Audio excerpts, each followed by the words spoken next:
Hello, everyone, and welcome to the American Scouser podcast. Monday night, we are back after a win over here. I am your host, as always, Timuchin here in Chicago, providing you with the weather report. It is freaking crispy and cold, I have to say. It is typical Halloween trick or treating weather, like 40 degrees high, occasional crappy rain and stuff like that. And with us, Alan is already with us from Houston. And with us, as always, is Gally. Gally, what is happening? Yeah, just preparing for trick or treating here as well. With like cold weather, rain, wind, knocking out street lights. Everything that's safe about kids getting dressed up in dark costumes and walking around at night. It never made any sense to me, this whole trick or treating thing. I always felt like it was like the best and the worst of all things wrapped up into one. But I did have a public service announcement for all of you freaked out parents out there. No grown-up person is giving your children their drugs. So you don't have to inspect that candy. It was always the biggest misnomer when I was a kid. I always used to think to myself, like, what person in their right mind is like, I got an idea. I want to drug a bunch of kids. People, they save those drugs for themselves. That's why they're willing to hand out candy to strangers, kids. I was gonna say, yeah, nobody loves your kid that much. Exactly. To Like, be and they sharing. don't like you. They don't like you that much who rings their doorbell on a random ass Tuesday night and brings leaves and rain and shit to their front door and is like, yeah, can I have some of your shit? Like, again, we all know how I feel about kids begging for shit, but maybe I don't like them asking for candy at my door either. But I do hand it out because I'm not an evil person. I just don't like jersey swaps. Dude, I'll be honest, like, as somebody who's originally from Turkey, and I came here from like for junior year of college, and the whole trick-or-treating concept, the whole concept of Halloween personally. And I think it's a bit more back home now. I'm not sure they do like a kind of like a lamer version of it. It's nothing like here, obviously. But I always found it like really odd initially. I was like, little kids exposed to this? Is that really good? Is that why there's so many crazy people over here, kind of a deal? And obviously, since I came as a college student, I did not officially do trick or treating, except when I was conned into trick or treating when I did not even know anything about Halloween, because you got to figure you come here for fall and it was September. And I remember like Aaron and Lisa, they were like, hey, we're going to take you. It's going to be like a truly American experience. And I was like, what are we doing? Where are we going? What's going on? They're like, oh, just dress up. I obviously, I didn't bring costumes from Turkey over here for college. So because I was on the soccer team, I went as a soccer player. So dressed up. So I didn't even know what we're doing. They're like, yeah, just grab a pillowcase and stuff. And mind you, I don't know. And being Turkish and Mediterranean, you have the 5 o'clock shadow automatically. It's in the evening. So we're knocking on doors and people are like, dude, how old are you? And I was like, I don't even know what we're doing here. Just give me the candy. They were like, because I was like going around with like, like a half a 5 o'clock shadow and everything like that. But we were recording the Premier League show earlier. For those of you guys that have like little ones, you're taking trick or treating in freezing cold, you're bitching and moaning with some hot chocolate and stuff like that. We were talking about this with Angel earlier. You kind of like will miss these days. So grab a hot chocolate, suck it up. Don't be that parent that drives along like a psycho drive-by. Get out of your car, walk with your kids, help them enjoy Halloween, and share their candy under the cover of sorting them. Sorting. I always felt that I got to sort all my candy, and then my dad would just take the shit he liked. And like I'd be like, wait, how'd that work? I thought you can only have so many, you can only do so much. He'd be like, yeah, I pay for the lights, man. I'm eating the peanut butter cup.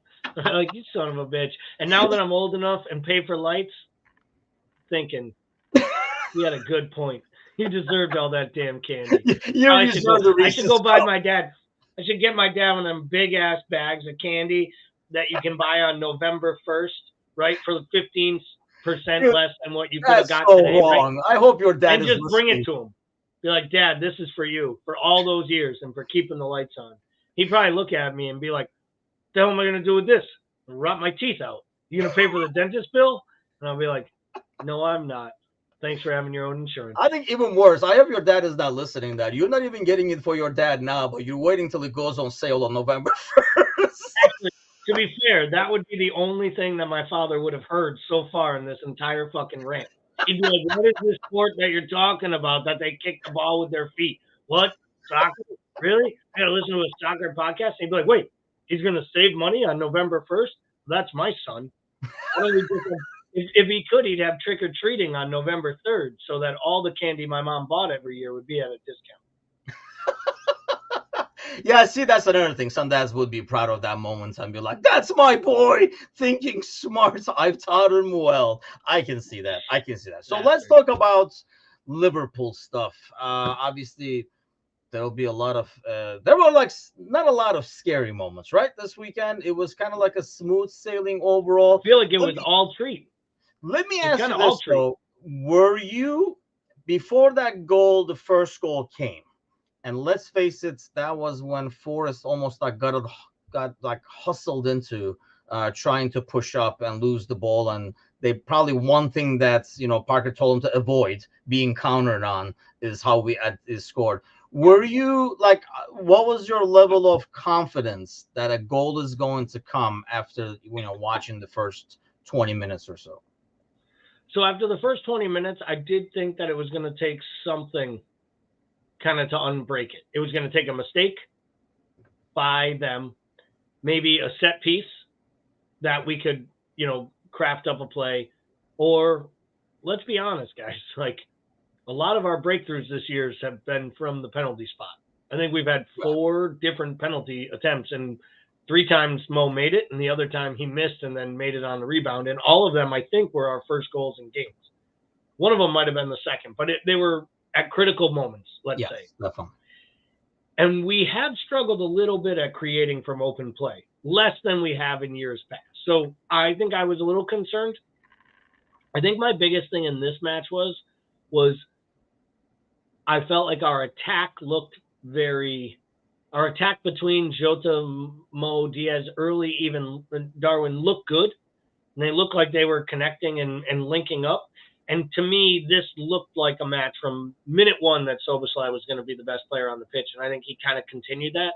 And when he's playing well, I have more confidence that we'll be able to create something. Almost like we used to when we had, Gerard, Suarez, and there were players that could actually unlock a defense.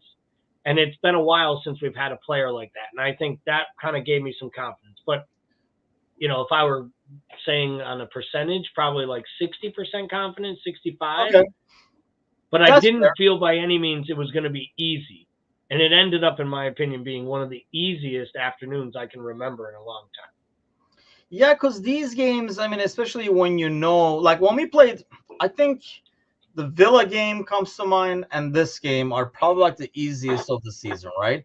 But, well, not on paper, obviously, but ended up being like the easiest, smoothest wins.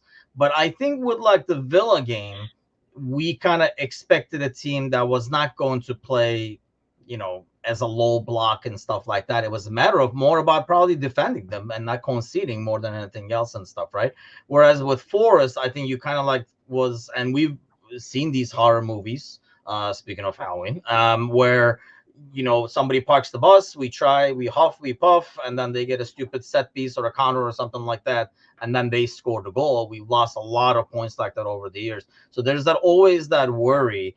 I think the midfield right now, the way it is, gives you hope that something can be opened up, because all 3 of them have the ability to create something out of nothing. Because I think that's probably like, as I watched the game, that was my original thought. I don't know what you thought, but compared to the past, especially with Diaz, and we'll talk about his horrible situation as we go, but with Diaz not on the left-hand side, normally in a game like this in the past, it would all be on Mo, and it just felt like that wasn't the case anymore. The goal could come from like different places and not rely on, let's see what Mo is going to do.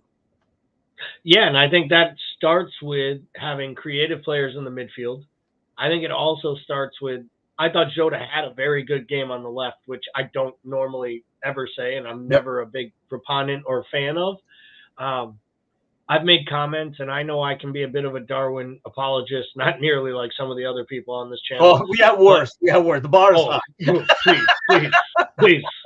Um, I consider myself a supporter of the man, not anyone that's in his actual corner or on the hype team. I mean, he's got actual like people that I think are on the payroll here at American Scouser.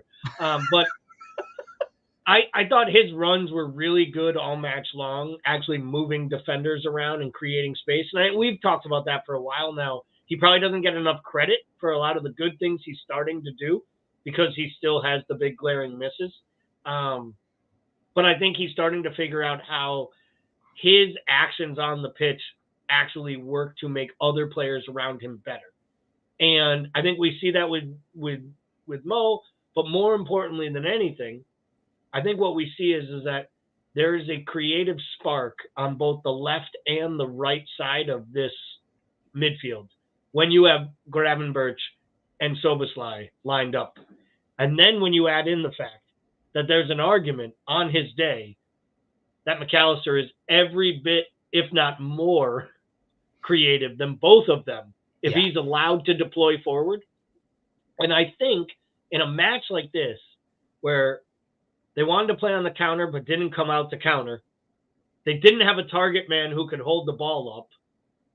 This is where McAllister in the 6 kind of feels like house money, because it feels like playing with 2 number 10s and a number 8 instead of a 6 and 8 and a slightly more creative player. And I think that had Gravenberch been up for the races, it might have been even quicker that the goals came and everything happened. I felt like he was a little bit off his game.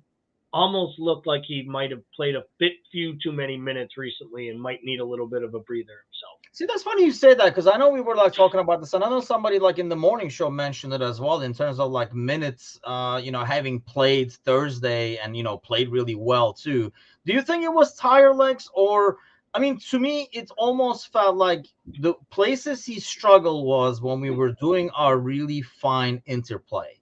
And he looked more like a guy who just joined the team as opposed to a guy who's been there for a while. Because he was in the play, but it was always half a second late. So instead of controlling the ball and being able to shoot with it, he could just barely reach it. Or the touch was not as good because he was half a second late. It was definitely great looking for the future, but you kind of saw glimpses, was like, hey, this dude actually just got here. Well, and I think when I say like needs a rest, I think it was as much mental as it is like actually physically tired. I think he's thinking every second he's on the pitch. And I think he's clearly also very mentally, he has a high mental IQ for the game, because we've seen this before. Players don't get this many important minutes this quick at this club.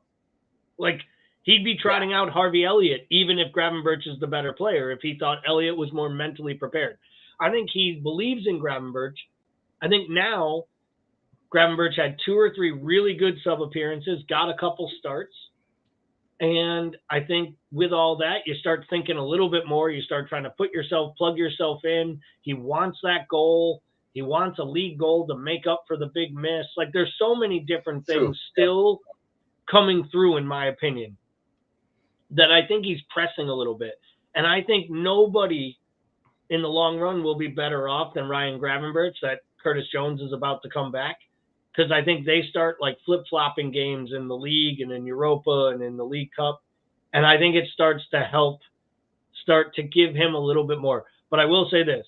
Anyone who thought that they bought this player and Klopp didn't have like this high of a level of mindset on him, when you see the minutes he's getting this quick, like, in an ideal world, he's playing all of these midfielders whenever he can.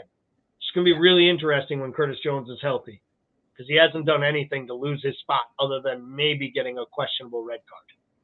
And that's the thing. I mean, I feel like anytime you hear Klopp talking about him, he's almost giddy when he talks about Gravenberch, like in terms of the possibilities. He sounds like a mad scientist, like the things I can do kind of a thing all the time, anytime he talks about him. And, let's go back to that midfield, because you mentioned McAllister, and I think that was like, because we talked about it, I think it was last week, we talked about how we might be actually losing his best qualities by, parking him and making him a number 6. Is he perhaps a lot better suited for these games to be the 6? because you are now getting creativity out of your defensive midfielder as well? Or is it because I was slightly worried about this Nottingham Forest game on the counter until I saw Elanga, and I was like, I think speed we can deal with. Like having what's his name? Iwani. Yes, having him, I felt like would have been a much bigger challenge because he has that strength. It's almost like sometimes when we struggle playing against, like, there are games where we struggle against like a player like that. Like, sometimes Antonio gives you fits and stuff like that. So I was more worried about it in terms of counter that way. When a team does not have as much of a threat, when we play a Luton Town, a Sheffield United and stuff like that, is he almost better suited to play there because he can bring an extra layer of creativity from now, well, the back five, if you will, with the back line. Yeah, and I think maybe we will, maybe we won't talk about Trent's inept performance and yes, just we will why talk he's about still. Trent. Trust me, I was going to So ask. I figured we'd get there. I didn't think we were getting through a pod without you voicing your displeasure with him still tucking in. But I think if you are playing a team that you have to worry about hitting you or having possession against you, I think when we play Arsenal next, when we play City, I don't think he'll start Endo against City. I don't. Yeah. I think he should. I really do. And I hope maybe a couple performances between now and then gives him the confidence to do it. Because I think that type of a match is where you need a true sitting holding number 6 that isn't venturing too far forward and is only thinking about playing the 6 role. I also think that's a 7:30 in the morning game coming off of another international break. Yes. And if we haven't learned anything, McAllister does throw in a stinker after flying halfway across the world and playing 180 minutes or whatever he plays every time Argentina plays 2 or 3 friendlies. So I would like to see Endo play. I don't know if he will. But I think in some ways you kind of have to be prepared for both. And I think when we're playing these teams that are going to play the low block, it's not as big of a deal, especially if we're not pushing our fullbacks as far forward as we have in the past. That I think you can let McAllister do what he does. And I will say, I think Klopp is starting to just fall for McAllister at the 6 in the mindset that, like, we don't need another 6. Because I don't know where he'd play him. Let's say we signed Andre right now. Where are you starting McAllister? Are you starting Szoboszlai? Are you starting Gravenberch? And what about Curtis Jones? I think Szoboszlai is the only name, right, that is already pre-penciled in. You would think, right? And yeah, I mean, that gives you really. It's almost like now you have 3 names. These are great problems to have, by the way. Problems we did not have for the last 3-4 years. But yeah, you have almost like 3 names now for that last spot. If you get an actual 6, that's going to be there. And I think you're right. I just hope we're not thinking of the long term, because if something happens to Mac, clearly we don't feel as confident with Endo. And the concern I have with Endo is, I know you've talked about this before, about the team he's coming from, as a player that's used to maybe not always having the ball as much, like playing against the Bayerns and stuff like that. He does tend to backpedal a lot. And before you know it, he's parked right next to the center backs. And I think that's probably the biggest concern I have with him playing against like a team like City, not to mention a good team like City that can pull you out of position. And I think that's kind of like what I worry about with Endo playing that role. But I know what you mean in terms of getting an actual 6 to do it. The fact that we have some time to see him more, where he is playing in a team that is constantly having the ball and constantly attacking, maybe we'll get him that understanding of where to be. I just knowing Klopp, man, I just don't think he will ever have that confidence this fast. And that kind of answers your Andre question too. I don't think Andre comes in January and he's like, move over, Mac, I got this. No. I think if Andre comes in, then it's just for the long haul. It's for the long term, and it's probably to be the true replacement for Fabinho in the starting 11 and in the main format. I do agree with you. I think the more we can see him, which is why I think it's important to win on Wednesday against Bournemouth, because it's a match in December in the League Cup and possibly two more in the semifinals, right? And I think those are important. I also think that it's important that we progress in Europe, and in the FA Cup. I think right now we actually have a deep enough side where we're questioning who's going to play and how and when those minutes will come. And we need minutes for these players. And that's, I think it's probably something we've overlooked, because Klopp has at times taken some of these cup competitions for granted and kind of voluntarily pushed us out of them. And we never rotate it because we've been in the Champions League and Klopp wants to win it every single year. And I think, Brian says he'll never play against the top six. He'll get his minutes against the bottom half on cup runs. And I think we're kind of in agreement on that overall, unless like he had like shows like over time that he can. Because I mean, I really like his passing. When we watched him on Thursdays, like his between the line passing and stuff like that. But you got a lot out of from Mac this week. I mean, his passing in between the lines, getting the ball to Szoboszlai and Gravenberch and stuff was like exceptional. And obviously, he starts the first goal's counterattack by doubling up over there and winning the ball and releasing right away. I like the fact that he looks for the fast release. And not only that, he has a threat of coming at you as well, which you did not get as much from Fabinho. He's definitely a different type of six. I mean, Fabinho did not have the speed either, but you did not see him pushing up as much as a threat. He was more about getting the ball to somebody who's going to do something with it. But speaking of passing between lines, let's talk about the center backs, because I thought this was, in terms of on the ball, one of Konate's best games. And wish Bittler was here this week so we can talk about Van Dijk and how great he played. I'm not one of those guys that suddenly is like, Van Dijk is back kind of thing, but I think we're seeing more of the old Van Dijk. He's never going to be as fast and stuff like that. But even like battling with Elanga and stuff like that, it felt like they were trying that side more on those long balls when they tried to release Elanga, and he handled it very almost like comfortably, like the old Van Dijk would. By far the best I've seen Virgil van Dijk this calendar year in 2023. Damn, that's a statement, man. It's almost Halloween here. No, but you're right. You're right. I'm not trying to, and I'm not one who bashed him, but I was one who questioned it, right? Like, what are the best days behind him? How much longer can we warrant the contract? Do you have to look at a fee if someone came in with the right price? Like I've said it, so I'll hold my hand up and say it. Best he's looked this calendar year. That said, I think the competition had something to do with it.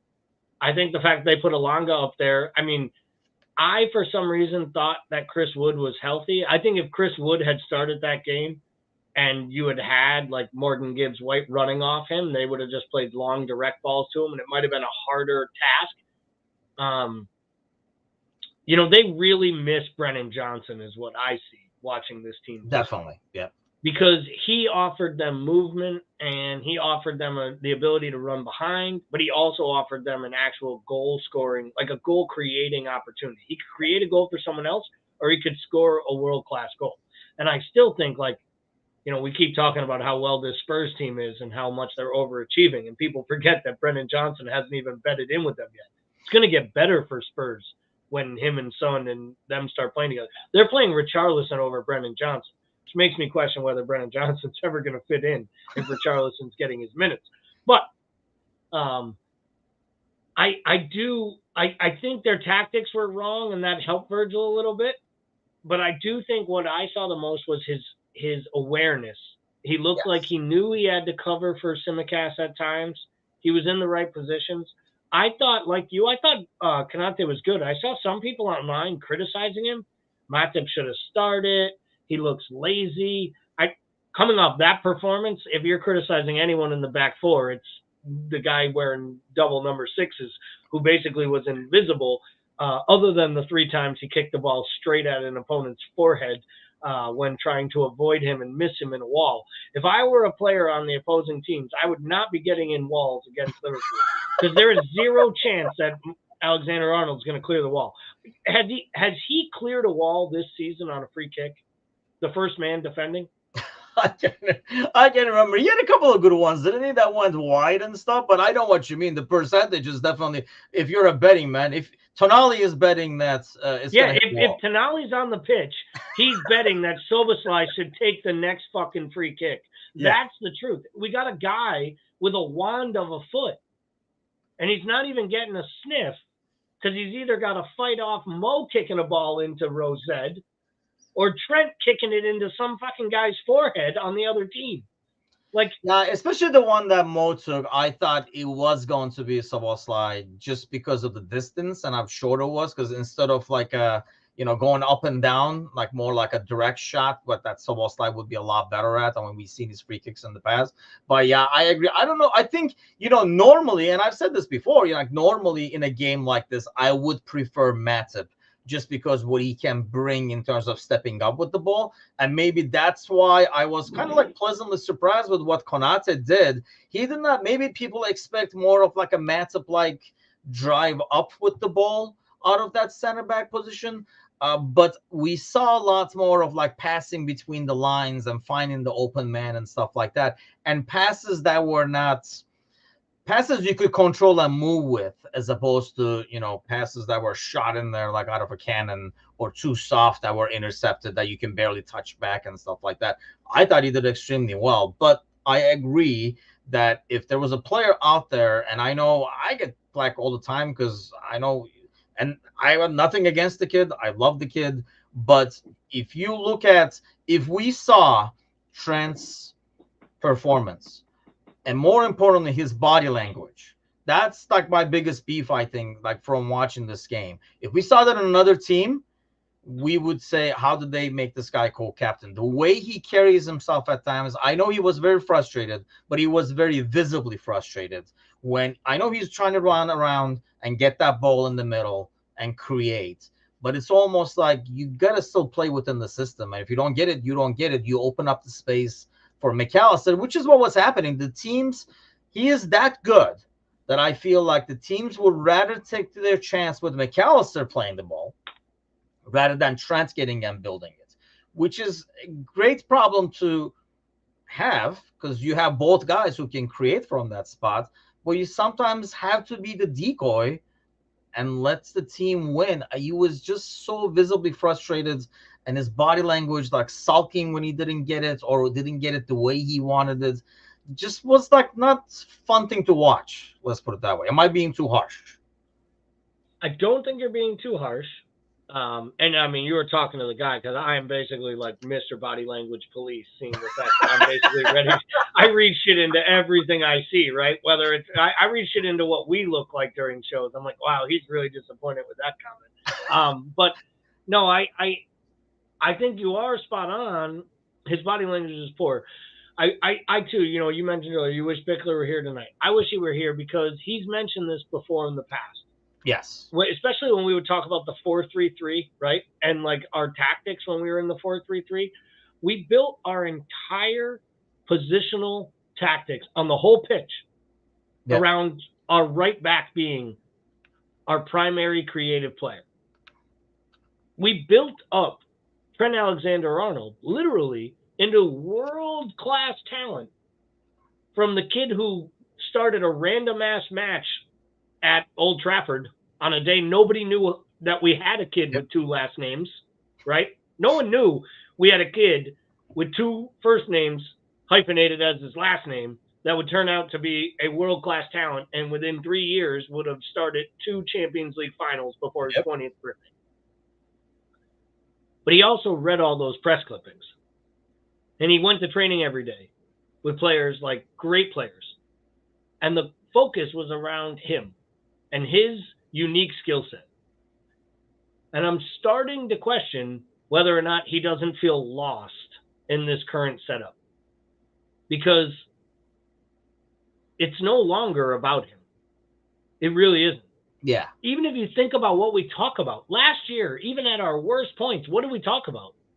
How you couldn't take Trent off the pitch no matter how poorly he defended, because of everything he gave you going forward, and he makes the thing go and all this. I think there's an argument that 2 or 3 times this year we've looked our best when Gomez has been playing at right back. And I think that has to hurt him. And I think he's going to have to like come to grips with the fact that there is a torch being passed, that like Darwin is going to be talked about a lot. Good, bad, or indifferent, he's a lightning rod. They write articles about him, and he's very good. I think Szoboszlai playing in front of him is greatly almost depressing him, because it's all the places he used to get into on the pitch. And I don't know that we've ever had that conversation, like mentally, if Trent is a little lost right now. And in some ways, I wonder if that wasn't part of the reason Klopp handed him the vice armband. Was like, I need to challenge him. Do you think he is, or is it, I almost feel like it's a little bit of like the frustration of the coming from the pressure where it shouldn't be there anymore. Like, last year when we had the midfield that we had, we relied on his creativity. We moved him over there, worked like a charm. People started adjusting. We readjusted, finished out the season on a high note. And I feel like, I'm sure he knows, we've talked about it before. This is my entire case of him, moving him back to, right back, is the fact that, we talk about how it affects Konate and how it affects Robertson and stuff like that. And I'm sure he realizes that, everything is being adjusted for him to be in this creative role. So I think he almost gets over frustrated when he can't create, because he knows this whole thing is built on me. Whereas it's not anymore. Like, he almost feels like last year's pressure, when that pressure is not here anymore. And I understand that him being in that role does have Szoboszlai a lot. Because like you said, Szoboszlai is in spaces where normally you would see Trent. And it's working well with Mo. So I understand that. And that could be part of the frustration. But I feel like he's just like, we built this unnecessary pressure on the kid too. I mean, he's not as much of a kid anymore, but still. I do think you're right, though. I think part of that is he got all this pressure and then he had all these rewards. And I think like last year was really tough on him. I think missing the World Cup, I don't think he'll ever actually communicate how much that hurt him, not being at the World Cup last year with his teammates. And I just think it was a really, really tough 12 months for the kid. I think he cut his hair. I think he did everything he thought he could do to like change it all. Bring sexy back. But in a way, I feel like what he didn't do was he didn't bring back that Trent Alexander-Arnold everyone was expecting. He doesn't look like he's the best fullback in the Premier League, let alone the best. There was a period 2 years ago, I remember one of my buddies was like, he's not the best he's not the best fullback in the Premier League. He's the best player in the Premier League. Like, that was a discussion. Was saying like he is going to be a perennial best player in the league, and he's going to win it from fullback. Like, and I know we've said this before. Oh, he's the best right back in the world. He's not the best right back in the world. Hakimi is a better right back right now. He defends better. He's just as good going forward. There are good players across the world that play these positions, and I think. Is that because we lost what we got out of him though by changing? Well, I mean, because you still see like when was it this game? Like you saw him on the right wing, and he does his cross. The dude's delivery is great on the ball when he gets those spaces. And we almost like took that away from him in some ways. And like you say, I realize it was a necessity last year, but it is not anymore. Is it time to kind of give that back to him? And more importantly, though, is that going to take a little bit away from like Szoboszlai, you think? So I'm going to be really honest. I'm going to say the thing nobody ever wants to hear. It all works back out again when Mo's gone. Because you alter the formation in a way that allows for Trent to work with Szoboszlai on the right. And maybe you're playing with more of like a 2 up top. You play with more of a 4-2-3-1, or you know what I mean? Like, yeah, that's where I think we reshift. And I do think, and we've talked about this, I think we've been evolving towards that. And I don't want Mo to leave, but if Mo were to leave this summer for huge money and you reinvest it properly, there are formational. You can actually change your formation now. We wanted Klopp to change the formation 2 years ago Yeah. to try to make Naby Keita work, to try to get more out of Ox. Now we have Carvalho. young Carvalho. Now we have young, more talented players in their primes to actually fit into those parts and play these different formations. I'm going to raise my hand. I don't know if he can do it. I don't know if he will do it. But could I see a world where Trent gets to be more of a right back and Szoboszlai be more of a right-sided attacking midfielder that attacks a little bit further? And then, I mean, Szoboszlai and Trent interchanging on the right would be pretty scary for teams, especially if they're crossing the ball to Gakpo and Nunez in the middle. And maybe that's what it ends up being. Maybe we end up with a 2 up top type of a formation with Nunez and Gakpo playing off each other, which might play to each other's strengths, and you get Jones and Szoboszlai. I don't know if it'll work. My point is too much sense for it not to happen. Let's put it that way. Right? I mean, I'm not trying to, and that's a world without Mo. And that's not one that anyone here is voting for. Don't yell at Galley. I mean, you're going to anyways, but to me, it just looks to me like Klopp last year dropped him in that spot out of necessity to change something that was just not working and to get him out of his own head at having to defend, going backwards with his own back to goal because it was not working. And I feel like it worked in the microcosm, so we felt we had to do it again this year. Then we went out and bought a bunch of players that don't require that. And in some ways, we decided to take what was maybe our second best or third best most talented player. And like, we've almost marginalized him to the point that he's just another guy. I just said I think we looked as good with Joe Gomez playing. But I think, here's the thing. Maybe he does not take pride, or he does not see that as an accomplishment. And I can see why not, of being a decoy or being somebody that the defense focuses on. And I think that's kind of like, you get that with Mo sometimes, sometimes you get, decoy is maybe not the right word, but he gets so much attention and defenses focus so much on him. They might be able to stop him, but it opens stuff elsewhere. And I think if the midfield is doing so well right now, and Mac can, like, with those passes, Konate gets so much time on the ball to create.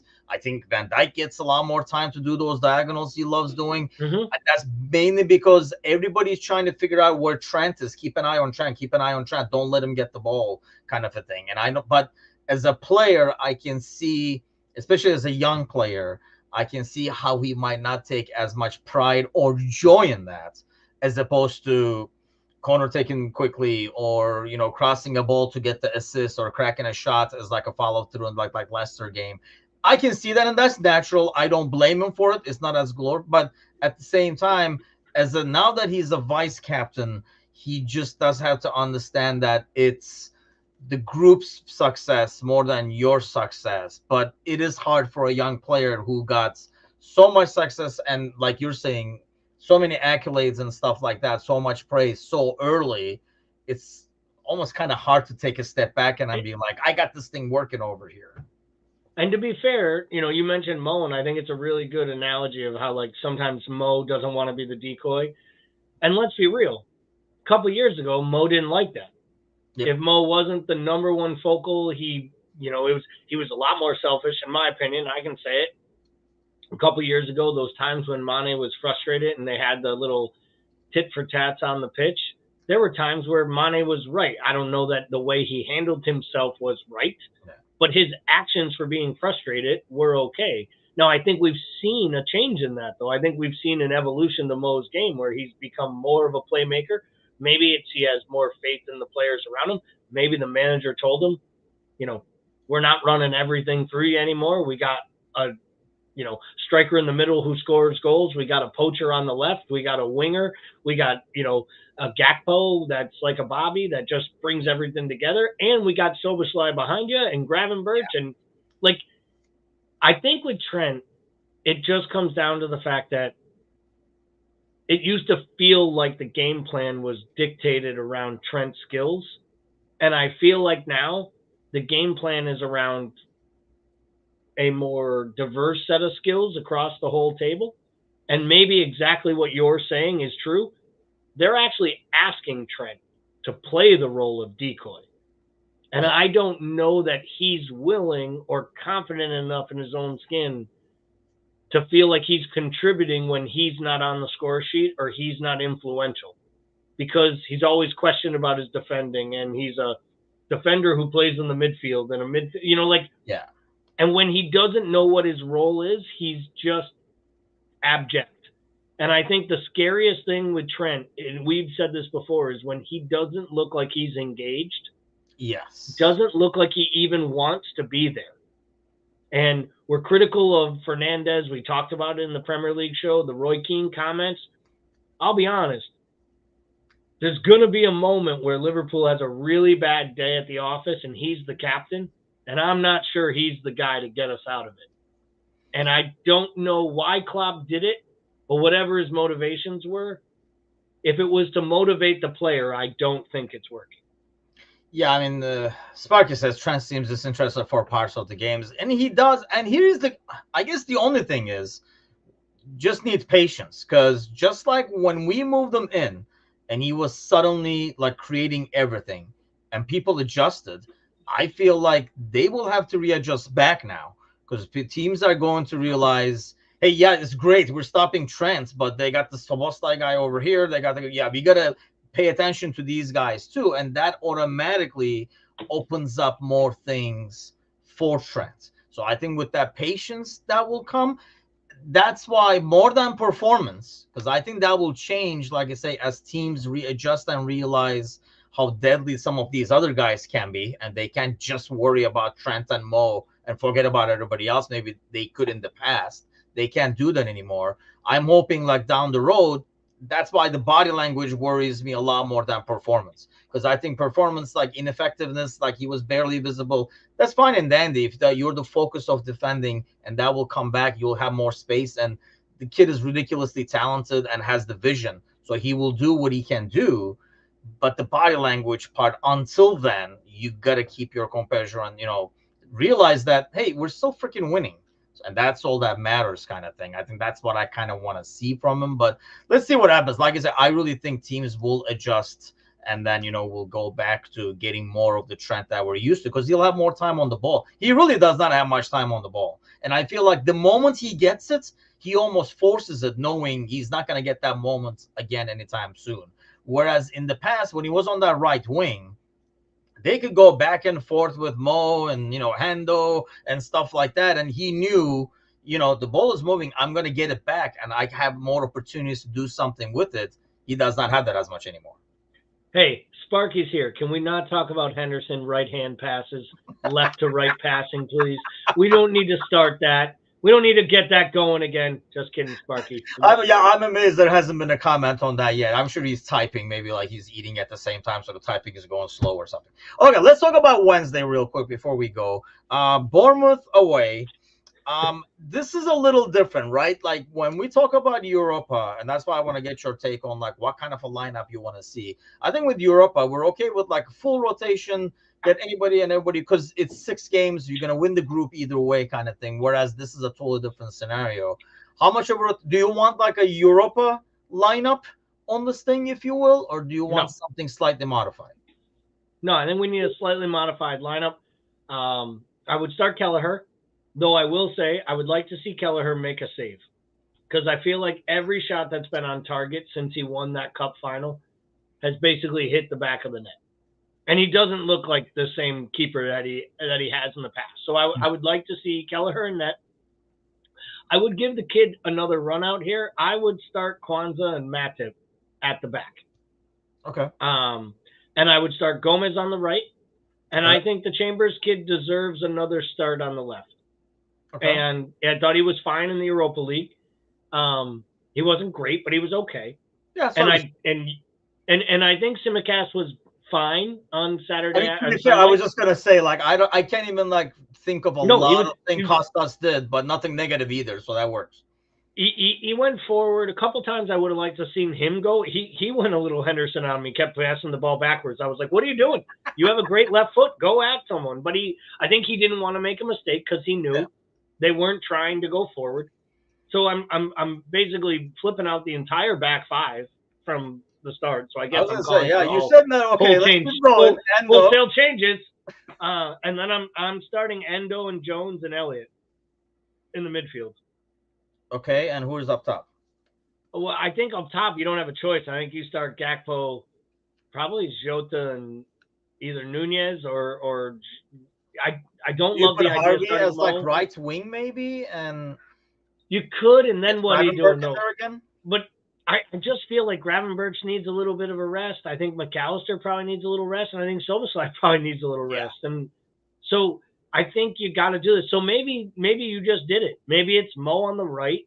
Let Mo go out and get his 2 freaking goals against Bournemouth. He scores every time you play him. Get him early, and you start Mo, Gakpo, and Jota up top, and then the 3 midfielders I said, Jones, Elliott, Endo, and then the back of Kwanzaa, Matip, Gomez. Chambers, and Gomez. And with all of that, it means Van Dijk and Kanate are starting at the heart of the defense, and McAllister's probably in the 6 because what do I know? Which was that sort of thing I was gonna ask. Would you rather have him like in the midfield and up top? Excuse me, like as we struggle to kind of like fill that up and like decide, would you rather almost have him run out Soboslai out there and almost like see if we can put the game away, get a bit more comfortable, then do the rotation, or keep him in there just in case if things don't go well, throw him in there in the 60th minute? So I think for Soboslai specific, I think you need to wrap that SOB in cotton. Because just like Robertson, every time he goes away on international duty, he plays every minute of every match, and it's meaningful. He's the captain in training.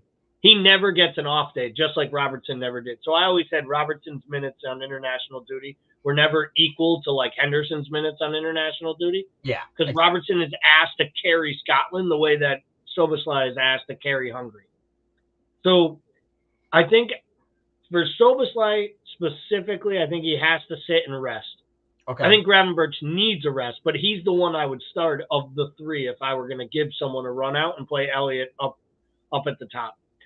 I think to your point, I think we have to look at our competition, and I think Bournemouth has to rotate on the weekend. Like, I think you're going to get Patson Daka and not Solanke in this game. Because Bournemouth doesn't believe they can win 4 more games in the League Cup. They know 4 more wins in the league might actually keep them up. Exactly, yeah. They just got their first win. I wouldn't be surprised if they literally send out kids to play us to the point where they almost throw up the white flag. See, I look at the lineup, I mean, over what we did over the weekend, and if there's any sign of what we're going to do, if we can try to read Klopp. That's why I feel like Jota will be out there, Gakpo will be out there, and I can see like Harvey being out there on the right wing and maybe get Gravenberch in the middle. And if things don't go well, you can always be like, how about some Mo and Nunez for you? And maybe with like Soboslai or something like that to kind of like get you what you need. But hopefully it will not come to that. And I agree with you when you say Bournemouth, the win this weekend, do you think that has any, like, because that was, we were just talking about, we just recorded the Premier League show. And we talked about it there as well. That's like, that 3 points is like 9 points this year, the way the bottom of the league is. Do you think that result over there in any way affects their thinking in terms of how to approach this game? Because it's almost like we just won 9 points. League is good. Maybe a little bit, but I think they're smart enough to know. I mean, they have a set of fixtures in the league. These are the fixtures they have to start accumulating some points. They had a brutal start to the campaign, to be fair to them, when they got their 3 draws. Yeah. Excuse me. So I think they see this as their time. They haven't played terrible football. If anything, they've been a little naive in the way they've played their football, which has kind of cost them some points at times, in my opinion, throughout the start of this year. I just think they have to rotate, and they just have so few players who can actually put the ball in the back of the net. I think you're onto something there. Maybe they do start with a semi-strong team with the idea that we just have this stacked bench that if we have to, our 5, just so you know, Bournemouth, our 5 subs are going to be Mo, Nunez, Virgil van Dijk, Trent Alexander-Arnold, and Soboslai. Yeah. And how do you like them apples? And they're going to be like, well, we're going to allow you to score 3 goals before you have to bring all those guys on anyways. I still think a team of Gakpo and Jota and Elliott, even a kid up top, I mean, should be able to go out there and score goals. And I still think our defense is strong enough to keep them out. And I think we'll come out for this one. I think we'll be up for this. It's a Wednesday afternoon. I think the rotation will be heavy, but I think there'll be a semblance that looks every bit like the team that was playing on Sunday. Because if there's one thing I've noticed, when we're playing well, which has been all but maybe one match, outside of Brighton, I can't really think of one where I was kind of like meh all year long. Chelsea, maybe it seemed disconnected a little bit, right? But it was so early, and we had so many new players. And to our point, right, we didn't have enough guys. They came in late in the season. But I think you're right. And let's be honest, how does Klopp set up for a team that he has no idea what to expect? Yep. Because that could have been a great Chelsea side, and you have to play them like a top 6, or they could be the Jekyll and Hyde that just spit the bit against Brentford and decide to send their keeper up and not have a defender back. Someone figure that shit out for me. But I look at the way we played. Other than that Brighton match, we've had good performances in just about every single one of our matches, and I would expect that to happen again on Wednesday. I think it's kind of like permeating throughout the side right now. It's just too bad. Like, this is where having a healthy Thiago or having Bacetic healthy, this is where that extra depth that we thought we were fostering would be so worth it. Or like if Carvalho were still here and hadn't asked to go out on loan and then literally play like a dog at the club he's at, so he can't play. I mean, like everyone's saying all the time, like, oh, this guy's did this. You see that goal he scored on loan? It's like, it'd be really nice if Carvalho was actually playing on loan. He's at a place like Leipzig that loves to play kids. He can't get on the pitch. And he can't get on the. Yeah, that says a lot by itself, doesn't it? Exactly. And I think the attitude part. And honestly, like, we have the depth, obviously the Diaz situation, which is like, I mean, unheard of. Like, I don't think we've ever run into something like this. And I was speaking to my buddy who's from Colombia, and he was even saying, like, these things don't happen as much anymore. And I know, the mom they have, but still searching for that. I know, like, we were talking about it this morning show too. I think that kind of affects it. It almost feels like if we have a depth issue more than the midfield now, I don't know how the heck happened. Maybe, and then hopefully, like, the kids like Kay Gordon and stuff like that, and Van Dijk, obviously, if he was healthy, maybe we're missing that, like a young winger that we can play and rotate, because it feels like we have an easier time filling in the midfield in rotation with Endo, Jones. You can put Harvey over there. We almost like have an issue if we move Harvey to the right wing. But I feel like we can't rest still more, which we talked about in the beginning of the season too. You don't have somebody to play that right wing, especially since Doak is out. What a world we live in, that we have so many options at midfield that we don't know what to do with ourselves at Liverpool Football Club. I don't disagree with you. We've all said that cover for Mo is our number one concern. I'd still love to see just once, like, him put the sign up, put the board up and have Mo's number to come off, and like just watch Diaz move from the left to the right, because we all assume, like, in a pinch Diaz would go to the right if he needed to, but I think we've seen it once, other than like when they interchange during matches. But like, it would be nice just to see it, to think the manager actually believes this, because if the manager believes Harvey Elliott and Ben Doak and Kai Gordon are his only cover for Mo, he better hope that Egypt is out of the AFCON by like the 15th of January, because that thing goes until like late February. And if we really want to be in this to win it, and we know this, right? It ain't going to be buying a player on January 1st. That Klopp's going to play through the month of January in Mo's spot, in the most influential piece of our entire setup. Like, hey, just replace the guy who does everything. Everything, yes. You're going to have to score and create. Got that? Go out there, kid. And I think, like we talked about this morning too, right? In the morning show, like, who's the most important and stuff like that on this team. And, we're talking about like Ali and Mo and stuff like that. But going forward, I mean, does a lot of stuff off the ball, and we didn't get to talk to get a chance to talk about Nunez as well. But I felt like both of them this game and Jota, the front three, did a lot of stuff off the ball to help these midfielders look good as well. Best I've ever seen these three players play together for an extended period of time. Yeah. And I've been critical of Jota and Nunez on the pitch at the same time. Yes. I don't love it. But I will say, I've been an apologist for Nunez at times. I know we don't have much time left here, but I thought his composure in this match of just doing a job, and not just doing it and look like he was going through the motions, but doing his job, from the runs he made, yes, to the ways he dragged defenders, to, I don't think enough's being talked about how he took the shot that forced Turner to palm the ball down. Like, he took the shot. The better chance for him to score a goal was to actually go near post and try to beat him up top off his right. But he deliberately made it come across his body because he knew if it forced a save, it would push the ball into an area and then a goal could be scored. And yes, it's easy for Maka and us to laugh and say, like, oh, if he doesn't have to think about it, he's not too dumb to miss it. Getting his feet right as quick as he did in that spot when Szoboszlai whips the ball across the 6-yard box, you actually see him, like, open up his hips and get both of his feet right. That's the type of stuff we always talk about that you can't teach strikers. Like, he misses tap-ins, but you can't miss being in the right place. You either know to be there and you feel it or you don't, and he does feel that. So, like, when he does things like that, I look at it and I'm like, it's starting to click. And I don't want to get too excited because I'm not a non, but it's exciting times.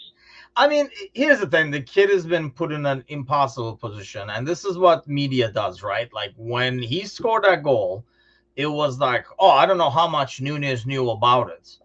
Well, that's the whole point, though, right? But if Haaland does that, and, if you watch the City United game, Haaland missed a couple of ones that if Nunez misses that, the narrative is totally different. And I'm not comparing the two. I realize Haaland does a whole lot to kind of maybe give him the benefit of the doubt because of his finishing so far, but he misses sitters as well.